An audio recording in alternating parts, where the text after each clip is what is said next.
Howdy doody. So, it's late, and I was watching. This time it's not. I mean, it's after dark, but not in the dark. That's how we do it today. I was listening to an individual that I find somewhat difficult to stomach at times, Mr.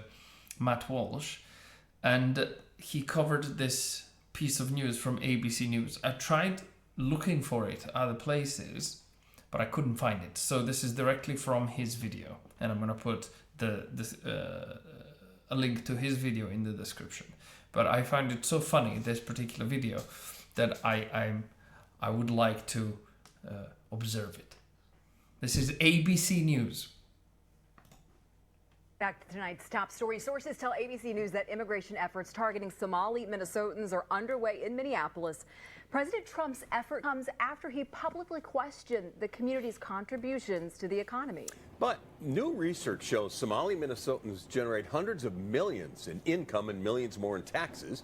Kamaria Bray joins us live in Minneapolis with a look at the data. With a look at the data. That's pretty important. Let's listen to the data. Kevin and Lindsay, we are at Hamdi Restaurant on East Lake Street. This is a Somali-owned business, and we talked to the owner, who says he works very hard and pays his dues like many Somalis in the state, and he hopes that the president can recognize it. He can, sorry, what? He can recognize it. Did you eat up the G, madam? I suppose nobody can ever find the G. Not even she can. At Hamdi's Restaurant on East Lake Street. Oh yeah. sorry.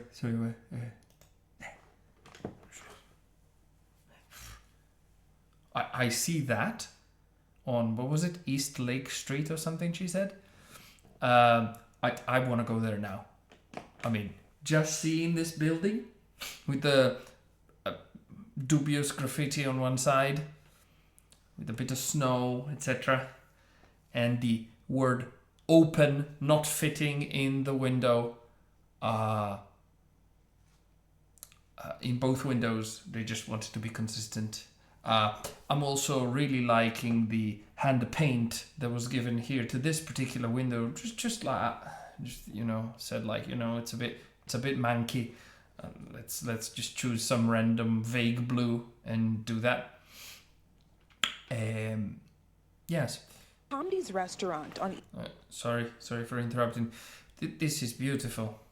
You can see the mild rust residue as it comes off of the various bits of the iconography stuff, and I'm liking the. Yeah, this is gorgeous. When I see this insignia, I cannot hold back. I must enter this joint. I must go in to see what's happening. I don't use hand sanitizer, but I might carry some with me just for this occasion. But let's just go. East Lake Street.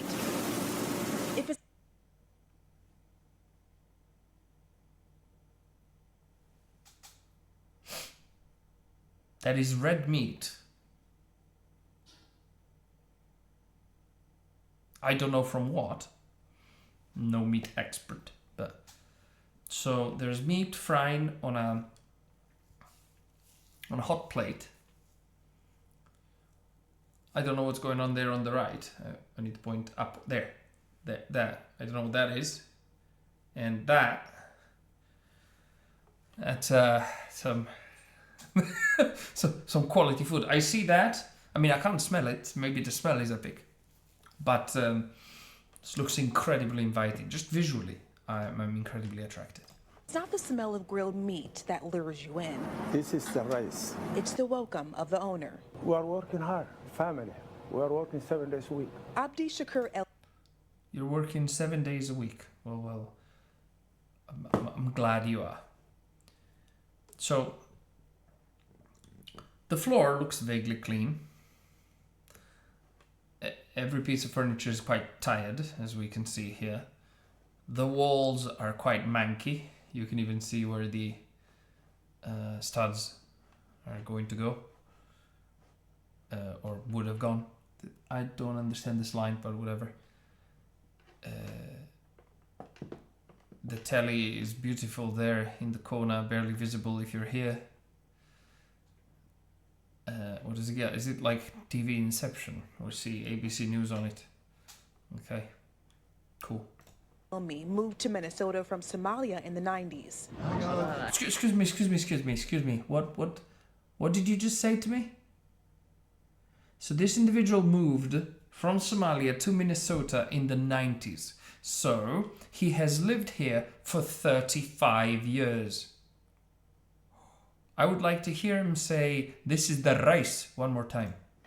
The smell of grilled meat that lures you in. This is the rice. It's the welcome of the owner. We are working hard, family. We are working 7 days a week. Abdi Shakur Elmi moved to Minnesota from Somalia in the 90s. He and his family have run the restaurant for decades. Like me and my dad, we work very hard every single day. And it's their labor that's being questioned by the President of the United States. These are people that work. It's their labor that's being questioned. Let's hear what Trump has to say. They contribute nothing. But that contradicts the research from Concordia University's economist, Dr. Bruce Corey. Madam, what did you just call this individual? But that contradicts the research from Concordia University's economist.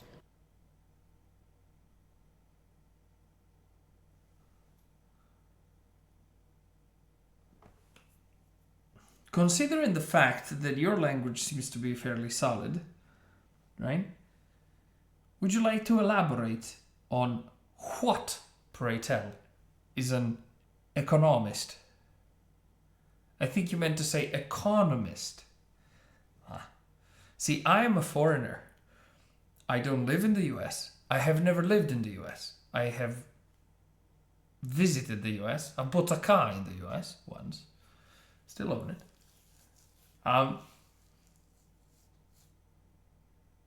But I know how to say economist. Must be all of the Milton Friedman I've watched. Perhaps you should look into him a bit. But I know this is petty. I don't care if whoever's watching this thinks it's petty. It isn't petty. Because, well, wait, I just said it's petty. But it comes across as petty. That's what I meant to say. But it isn't petty. These people, the journalists and these people, these are your betters. They're the one informing you. They're the ones bringing you information. They bring you the information for they know more than you do. That's why they're journalists. Okay, but this lady doesn't know how to pronounce the word recognize and doesn't know how to pronounce the word economist. The economist. Also, Concordia, isn't that a university in Montreal, or is there another Concordia University somewhere? I don't know nothing. Anyway, let's carry on. Dr. Bruce Corey. I can share that information with him and he probably change his mind. According to his research. Sorry, ABC News, is that the best interview you could get with this chap? With his like $4 webcam? What's happening here? I'm confused. Somali income is at least $500 million in Minnesota. They pay $67 million annually in state and local taxes. They estimated. This is fascinating, but how do these numbers compare to the locals? I haven't looked into it. I'm going to foreshadow that Mr. Walsh looks into it. It's rather funny. Let's make sure you don't mention it. Stupidity and deception are no way to go through life. You should recognize that. The impact of these workers, the Somali workers in... What's a worker? I don't know. You're a professor. You're a professor? How do you not know how to pronounce the word worker? Minnesota could be about $8 billion. That's with a B, not an M. And it's the way what they help produce and how that production in turn generates.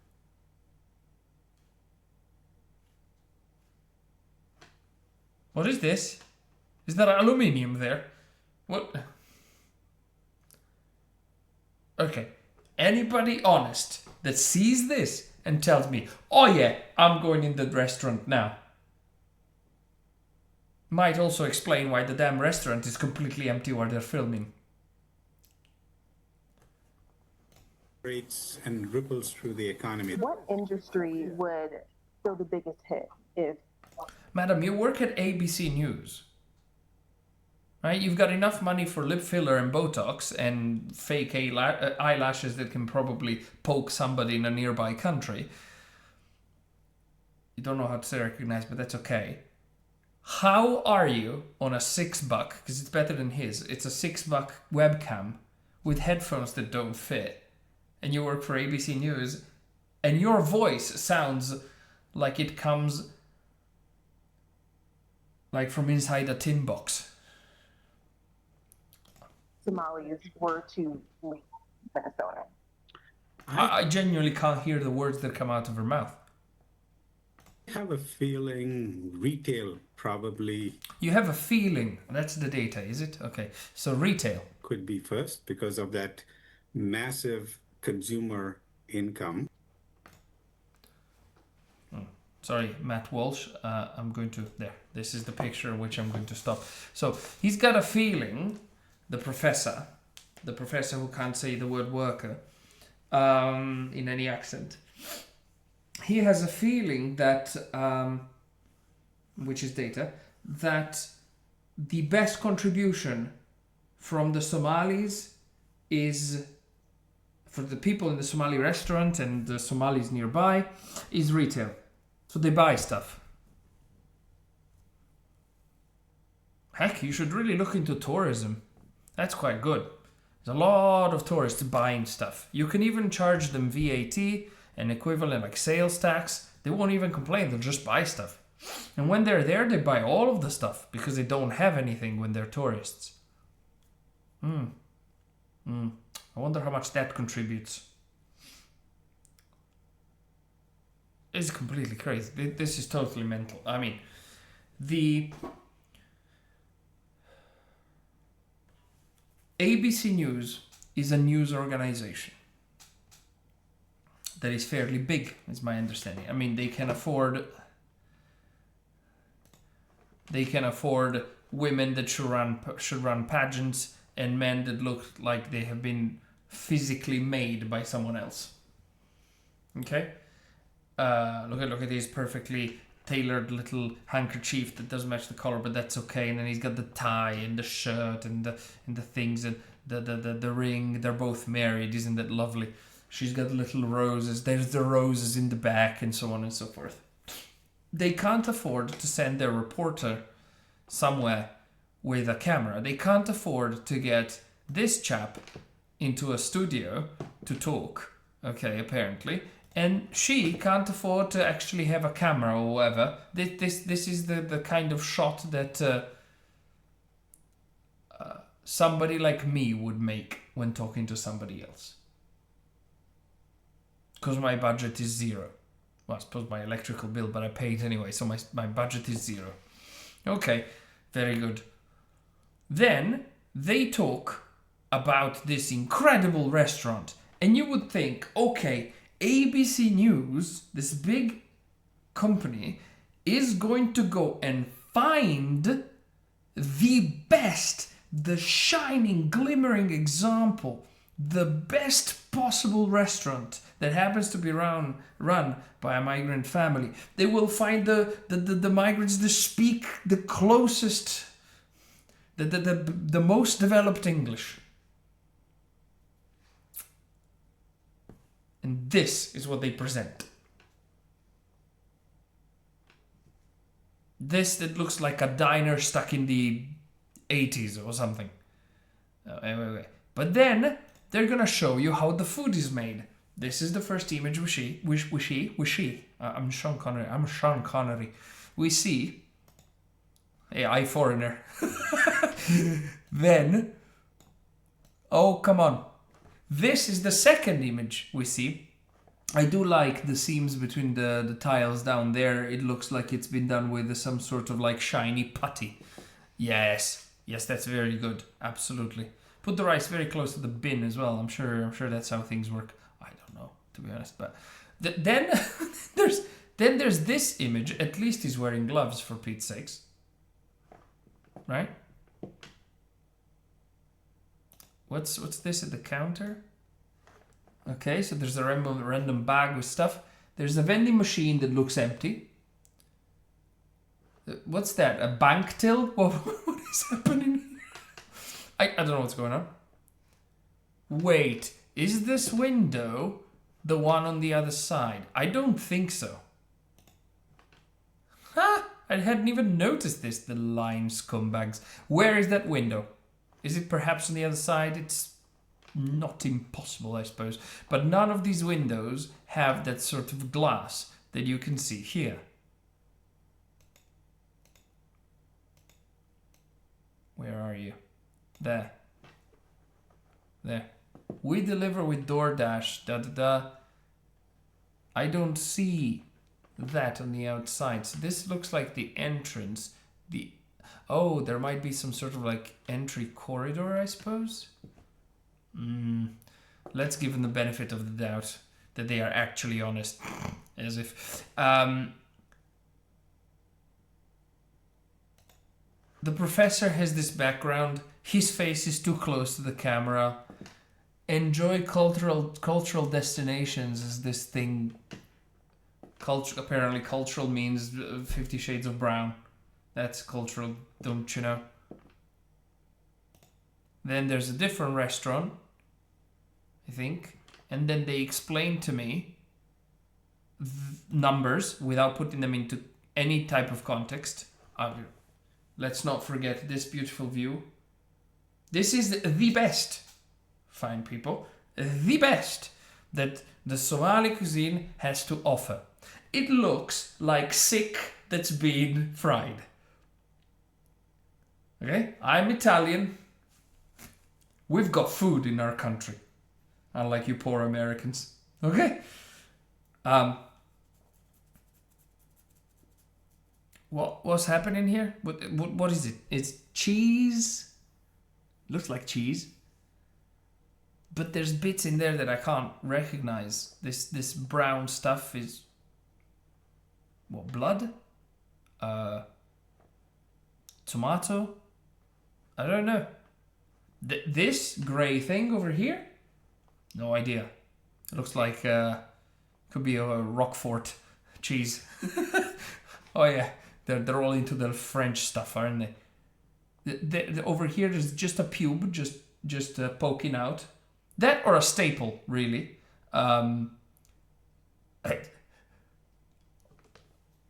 You know, this image I think is emblematic.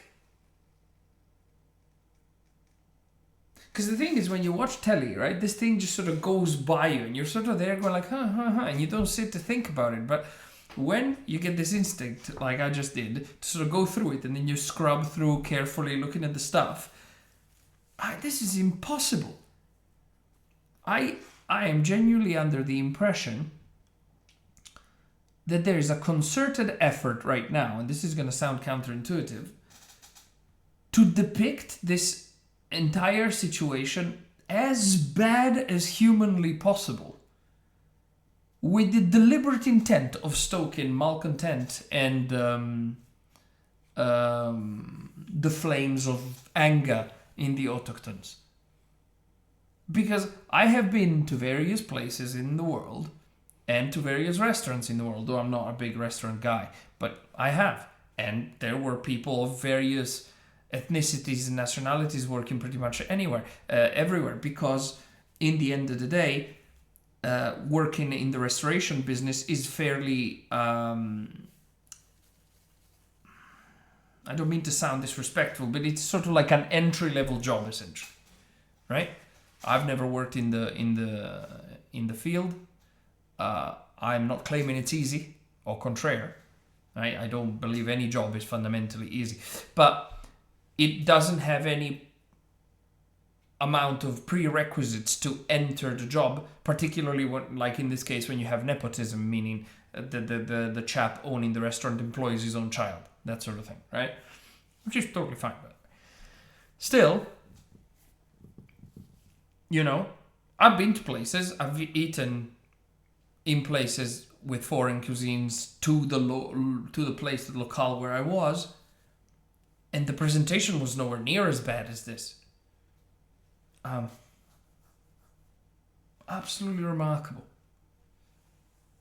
And, you know, and then you've got Trump saying stuff like, well, yeah, these people don't contribute anything. And these guys are, no, look at that. Look at this contribution. Look at this frying plate over here. It looks like it hasn't been cleaned since the coming of Jesus. But outside of that, it's all good. Absolutely bananas. That's why it almost feels constructed. Like, it feels like they've done it as bad as they possibly could have. Well, either that or they're completely incompetent. Or retarded. Any of the options, I suppose. Still, no matter how you slice it, it's not a pretty picture. You're either totally corrupt or completely retarded or you don't know anything. I mean, okay. None of the three options are great. Jeez Louise, this was traumatizing. Anyway, you can go look at the video yourself. Matt Walsh is going to then cover various other numbers. I have no idea if he's right or he's wrong, and I don't care. I would never set foot in this restaurant if you paid me to go. And I have a distinct feeling that neither would the people at ABC News, including the ones that don't know how to say the word recognize. And that is where the economy of the situation is. So, how would she read this? Trump, there's only one vowel, so she can manage this. Trump. Questions. Somali. Minnesotans. Contributions. 2. We can do 2. 2 should be alright, but she pronounces it with the W. Econoooomy. Goodbye.